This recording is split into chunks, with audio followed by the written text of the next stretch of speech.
സൗദിയിലെ Red Sea പദ്ധതികളിൽ 1 ലക്ഷം പേർക്ക് തൊഴിൽ ലഭിക്കുമെന്ന് അധികൃതർ അറിയിച്ചു. ആഡംബര ടൂറിസം പദ്ധതി വഴി 2030 ആകുമ്പോഴേക്കും 15 കോടി സന്ദർശകരെയാണ് ലക്ഷ്യമിടുന്നത്. സൗദി വിഷൻ 2030 ലക്ഷ്യങ്ങളുടെ ഭാഗമായാണ് ചെങ്കടൽ തീരത്ത് ആഡംബര ടൂറിസം പദ്ധതി വരുന്നത്. റിസോർട്ടുകളും ഹോട്ടലുകളും വില്ലകളും വിമാനത്താവളവും ഉൾപ്പെടെ നിരവധി പദ്ധതികൾ റെഡ് സീ മെഗാ പ്രോജക്റ്റിൽ അടങ്ങിയിട്ടുണ്ട്.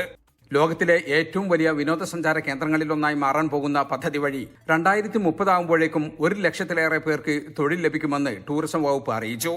സ്വകാര്യ വിദേശ നിക്ഷേപകർക്ക് വിപുലമായ അവസരം കൂടി നൽകുന്നതാണ് റെഡ് സീ പദ്ധതി. 2030ഓടെ 15 കോടി സന്ദർശകരെയാണ് പ്രതീക്ഷിക്കുന്നത്. GDPയിലേക്ക് ടൂറിസം മേഖലയുടെ സംഭാവന 10% വർദ്ധിക്കുന്ന രീതിയിലാണ് പദ്ധതി തയ്യാറാക്കിയിരിക്കുന്നത്. പദ്ധതികളിൽ പലതും ഇതിനകം നിർമ്മാണം പൂർത്തിയാകുകയും സന്ദർശകർക്ക് തുറന്നുകൊടുക്കുകയും ചെയ്തിട്ടുണ്ട്.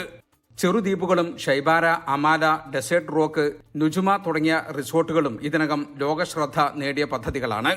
ജലീൽ കണമകലം, 24 ജിദ്ദ.